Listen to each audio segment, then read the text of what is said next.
Drop it.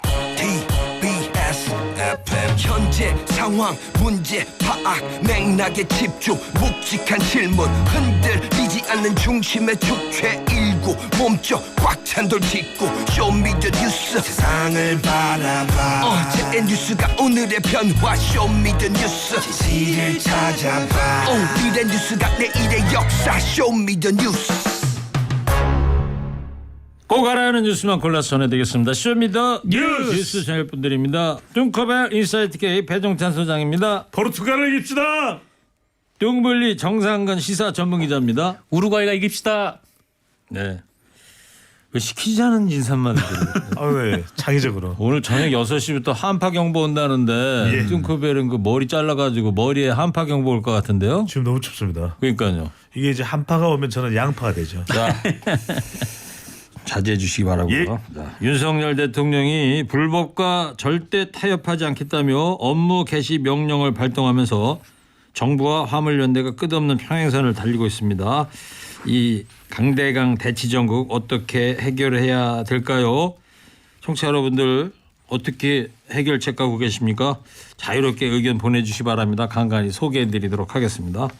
자, 첫 번째 쇼미더뉴스 어떤 겁니까? 네, 냉랭해진 여야입니다. 민주당이 내일 이상민 행안부 장관 해임 건의안을 발의할 예정이죠. 네, 내일 발의할 예정입니다. 박홍근 원내대표가 어제 이제 기자들과 만나서 이런 얘기를 했는데요. 윤석열 대통령이 이상민 장관을 책임 있게 파면할 것을 간곡히 요청하고 기다렸지만 끝내 답을 얻지 못했다라고 얘기를 했습니다. 그러면서 이 민주당이 어제부터 이제 회의를 계속 열고 이 해임 건의안 탄핵 소추안을 놓고 고심을 거듭했다 뭐 이런 보도 나왔는데요. 일단은 해임 건의안으로 의견을 모았고요. 이 당 지도부 내에서도 이견은 없었던 것으로 전해지고 있습니다. 국민의힘 입장은 뭐예요? 그렇습니다. 국민의힘은 주호영 원내대표도 진상규명을 하고 국정조사를 통해서 책임자 처벌을 할 텐데 그 전에 이상민 장관 파면을 조건으로 내건다면 이게 국정조사를 하겠다는 것이냐 안 하겠다는 것이냐 정이 이렇게 나온다면 국정조사를 진행하지 못할 수도 있다 이런 의견을 내고 있고요. 국민의힘 비대위원들도 이것은 무리한 이 시도다. 이 더불어민주당이 국정조사 합의에 대해서 합의 정신을 살리지 않다고. 네, 뭐 언론 보도에 따르면 이 대통령실에서는 이 민주당의 해임 건의안 발의 결정에 격앙된 분위기다 이렇게 전해지고 있는데요. 해임 건의가 통지가 되더라도 윤석열 대통령이 수용하지 않을 것으로 보이고 그런데 여기서 더 나아가서 이 대통령실 고위 관계자가 언론에 이태원 참사 국정조사를 보이콧할 것이다 이렇게까지 얘기를 했습니다. 예, 만약 그렇게 되면 입법부가 이 국정조사를 결정했는데 행정부가 거부를 하는 그야말로 초유의 사태가 발생하게 되는데요. 만약에 보이콧이 실제로 이루어진다면 이 증인으로 채택된 국무위원들을 불참시키는 방식으로 전개될 것으로 예상이 되고 있습니다. 네.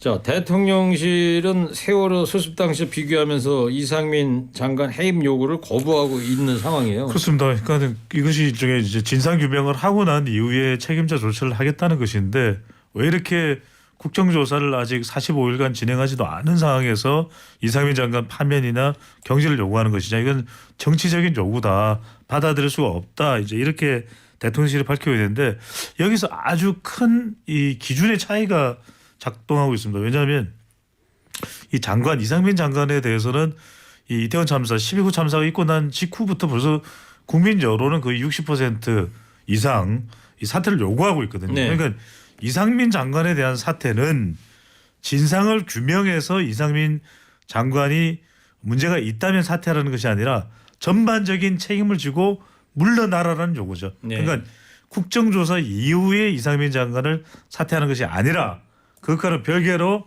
전반적 책임을 지고 물러나라라는 요구인 네. 것이죠. 지금 유족분들도 그런 이야기하지 않습니까? 네. 누구 하나도 책임지는 사람이 없다. 그렇습니다. 네. 12구 참사에 대해서.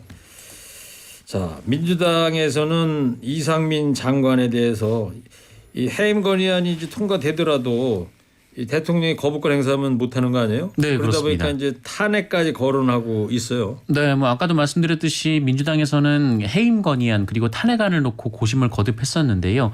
박홍근 원내대표는 이 해임 건의안을 받아들이지 않는다면 탄핵안 카드를 꺼내들 것이다 이런 취지로 설명을 했습니다. 실제로 일부 강경한 의원들을 중심으로 이 탄핵으로 바로 가야 한다 뭐 이런 의견도 있었던 것으로 전해지고 있는데요. 네. 박광 원내대표는 그 윤석열 대통령을 향해서 이 동문 후배인 이 측근 장관을 지킬 때가 아니라 이 헌법 정신 그리고 국민을 지키는데 우선하길 바란다 이렇게 촉구했습니다. 네. 저 배 수장이 물 마실 땐 조금 조용히 좀 네, 마셔주세요. 자세하겠습니다. 네. 그 해임안은 어떻게 가결이 되는 거예요? 해임안은 재석 의원의 3분의 1, 그러니까 100명 이상의 의원이 서명을 하면은 본회의에 올라가게 되고요. 예. 그리고 재석 의원의 과반, 그러니까 150명 이상의 의원들이 찬성을 하면 국회를 통과하게 됩니다. 알겠습니다. 자, 과거 박진 장관에 대해서 해임 건의를 한 적이 있었잖아요. 네, 만약에 해임 건의안이 통과가 되면 윤석열 정부 들어서 두 번째 사례가 되는데요. 이 말씀하셨듯이 지난 9월에 이른바 윤석열 대통령의 외교 참사에 대한 책임을 묻겠다면서 민주당이 박진 장관의 해임 건의안을 가결시킨 바 있습니다. 하지만 당시 윤석열 대통령은 이를 받아들이지 않았던 그런 전례가 있습니다. 네. 자, 이런 가운데 유족들이 어제 자체적으로 모임을 구성하기로 했어요. 그렇습니다. 이제 그런 이유는 첫 번째로는 경찰의 수사가 진전되지 않고 있다. 그리고 경찰이 수사를 진행하다 하더라도 거기서 밝혀질 수 있는 내용은 제한적일 것이다. 바로 이런 부분들이 유가족의 아픔을 해결해주지 못하고 풀어주지 못하고 있는 것이거든요. 그래서 유가족들은 자체적으로 모임을 구성해서 앞으로 진상규명에 들어가기로 결정을 했습니다. 네. 자, 오늘은 윤 대통령이 불법과 절대 타협하지 않겠다면서 업무 개시 명령을 발동하면서 정부와 화물연대가 강대강 대치 전국인데 이 전국을 어떻게 해결해야 할까요? 청취자 여러분들의 고견을 살펴보도록 하겠습니다. 타협하지 않겠다는 것은 결국 소통하지 않겠다는 얘기로 보여집니다. 대화할 생각이 없는데 방법이 어디 있겠습니까? 정답은 대화뿐이다. 운수업 하시는 분들 힘들게 일하고 계십니다. 힘도 없고 백도 없고 극빈층인 서민은 이 엄동설 안에 어디를 가야 한단 말입니까? 네, 지금 화물 운송하시는 분들 이 라디오도 듣고 계시는 분들이 많이 계신데 마지막 문자 소개해드리면서 콧등이 좀 짠해졌습니다.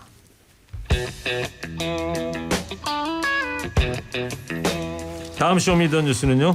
냉랭해진 노정입니다. 네, 윤석열 대통령이 일부 분야 운송법에 대해서 업무 개시 명령을 발동했어요. 네, 오늘 윤석열 대통령이 국무회의를 주재했는데요. 이 자리에서 민생과 국가 경제에 초래될 더 심각한 위기를 막기 위해 이 부득이 시멘트 분야 운송 거부자에 대해 업무 개시 명령을 발동한다. 여러 분야가 있는데 시멘트 운송에 대해서 네, 그렇습니다. 일단 시멘트 분야 운송 거부자에 대해서만 그 개시 명령을 발동했는데요.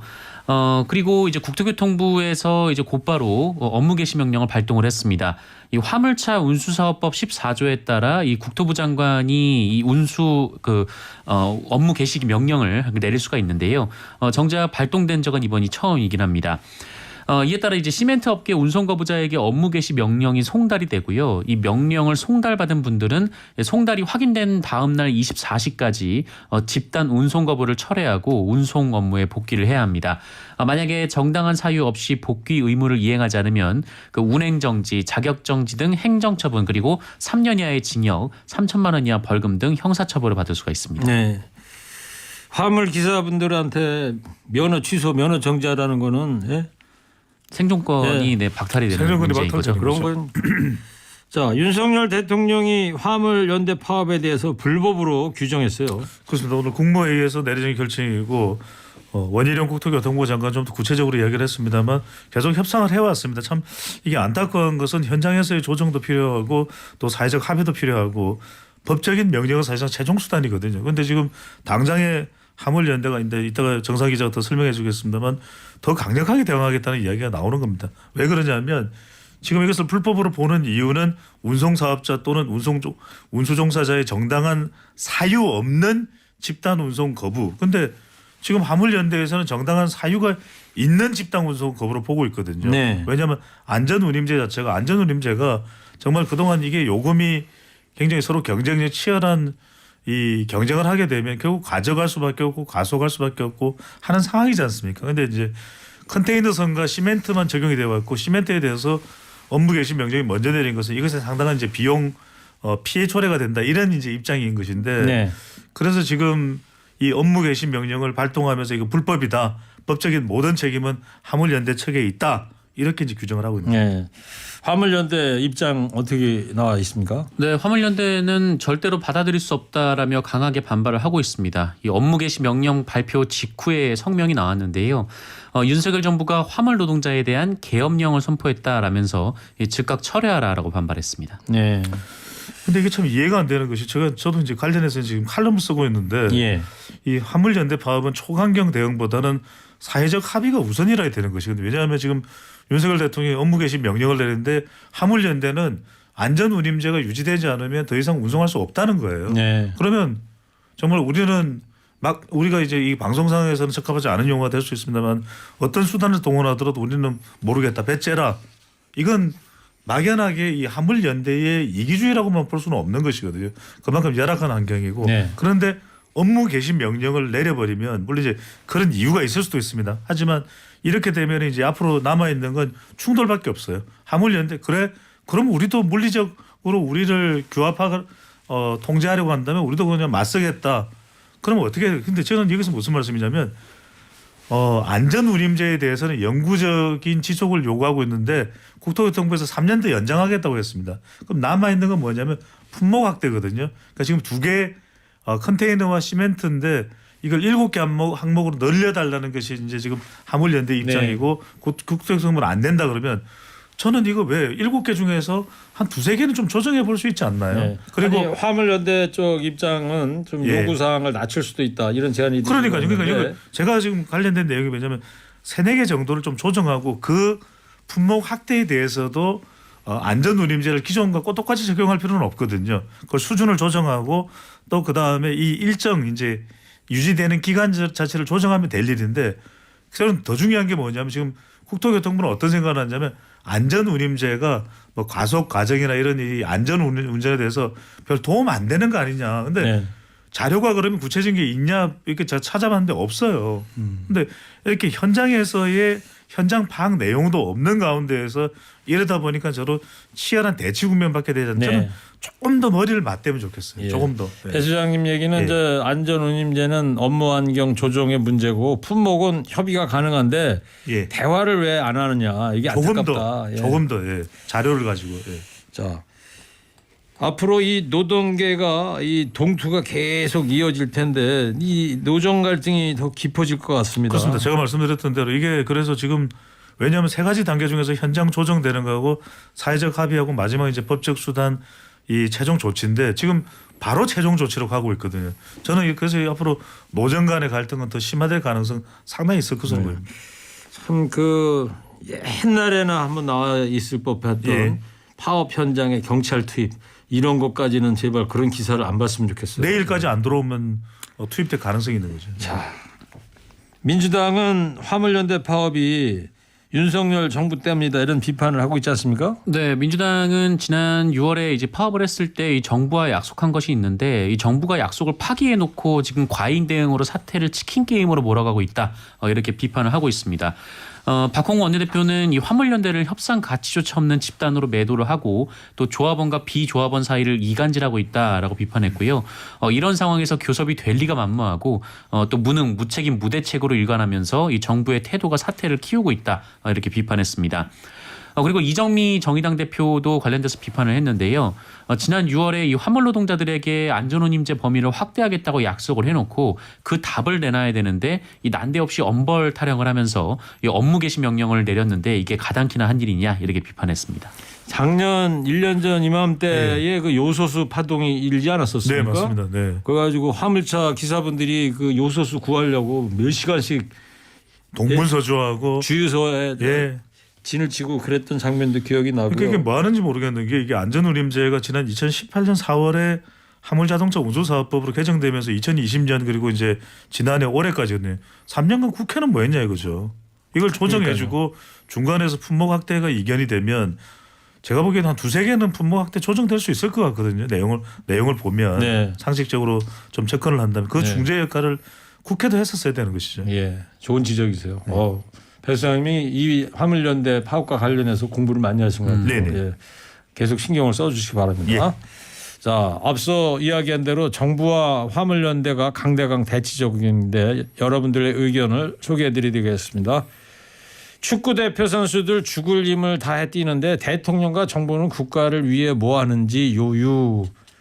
법의 힘을 함부로 쓰지 말아라. 화물일 하는 분들 버는 돈보다 나가는 돈이 더 많아 힘들어요. 지금 요 문자 보내시는 분은 직접 관련된 일을 하시거나 아니면 가족이시거나 그럴 것 같습니다. 현장의 실태를 그대로 알려주셨네요. 모든 사건을 전 국민을 검찰의 눈으로 바라보고 있다. 국민의 소리에 귀 기울여 들어주세요. 제발 대통령이 말하는 자유와 국익에 국민이 있는지 묻고 싶네요. 친구 남편도요 덤프 트럭 운전하는데 며칠째 파업하느라 집에도 안 들어온다는데 예 나라에서 도와줬으면 좋겠습니다. 예. 불법과는 타협하지 마시고 불리함에 있는 분들과는 대화를 통해 문제를 해결해야죠. 공무원한테나 쓰라는 법을 여기서 거들먹거리면 국민들이 속을 것 같습니까? 많은 청취자분들이 대화로 풀어달라 이런 해결책을 내놓고 계십니다. 자, 세 번째 쇼미더뉴스는요. 냉랭해진 민주당입니다. 네.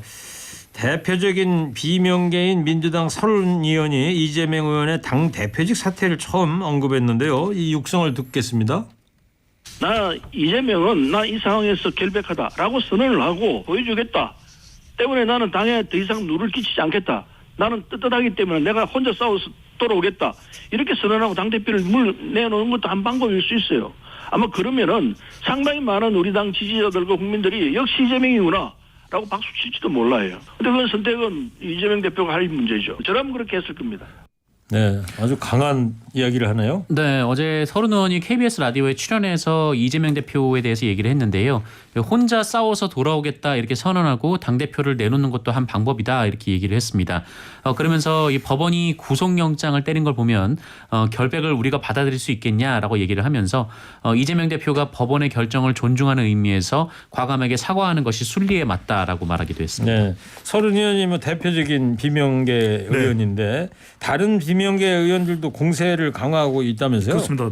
네 명의 사람인데 이제 금태섭 의원은 민주당을 떠났기 때문에 이제 더 이상 그렇죠. 선서를 안 하는데 네. 바로 이제 조금박해 그러니까 조홍천 의원 그리고 박용진 이제 김혜영 의원인데 김혜영 의원은 뭐 두 차례 이야기를 하긴 했습니다. 뚜렷하게 이 역사에서 내려와야 된다. 그리고 이제 솥을 뒤엎으니까 다 빠져나와야 된다. 바꿔야 된다. 그런 이야기를 사실상 이재명 대표의 퇴진을 이야기한 건 요구한 거에 다름없고요. 조홍천 의원은 두 명의 측근이 이렇게 구속됐으면 유감 표명을 해야 되는데 왜 안 하느냐 선서를 했습니다. 네, 뭐 해당 의원들의 개인적인 의견인 거죠. 네. 공식 입장 그런 건 아니신 거고. 자, 이낙연 조기 등판론도 계속 거론은 되고 있는데 일단 이낙연계에서는 선을 긋고 있는 것 같습니다. 네, 아까 들으셨던 인터뷰에서 서른 의원이 본인은 이제 1월 하순쯤에 그 이낙연 전 대표를 만나러 미국에 간다 이런 일정을 밝혔는데요. 다만 이른바 조기 등판론에 대해서는 당대표 임기도 있고 또 상황이 아직 진행되고 있는데 지금 등판한다는 건 말이 안 된다라면서 이낙연 대표가 6월에 오기로 약속이 돼 있기 때문에 특별한 사정이 있으면 한두 달 빨리 올 수는 있겠지만 그렇게 서둘러야 할 사항은 아니다라고 선을 그었습니다. 비명계 이런 움직임하고는 전혀 다르게 친명계에서는 검찰 수사를 비판하고 있고요. 유시민 전 장관은 비명계를 비판하는 칼럼도 썼더라고요. 그렇습니다. 지금 민들레라고 하는 인터넷 매체에 유시민 전 장관이 한 두 번 정도 칼럼을 썼는데 이게 뭐 상당히 조회수나 클릭수가 엄청납니다. 이제 이 이재명 대표를 비판하는 비명계에 대해서도 지적을 했는데요. 박지현 전 비대위 공동위원장도 조금박해에 대해서 조금박해 네 사람이죠. 비판하지 않겠다 이런 이야기를 했는데 그런 이유가 뭐냐면 이들이 뭐 발언을 하는 것도 발언하는 거지만 언론에서 그들이 발언할 때마다 내용에 대해서는 평가하지 않고 쓴소리, 소신, 용기, 잘하고 있다, 필요한 말, 이재명 대표가 기담아 들어야 될 내용 이렇게 멋진 말로 치장해 주니 어찌 유혹을 느끼지 않겠는가 이런 발언을 했는데 구체적으로 소개는 안 해드리겠습니다만 박용진 의원도 이 유시민 전 장관의 발언에 대해서 또 반박하는 발언을 했습니다. 네. 자, 여기까지 듣겠습니다. 자, 청취자 여러분들의 화물연대 관련된 의견 몇 분 더 소개하겠습니다.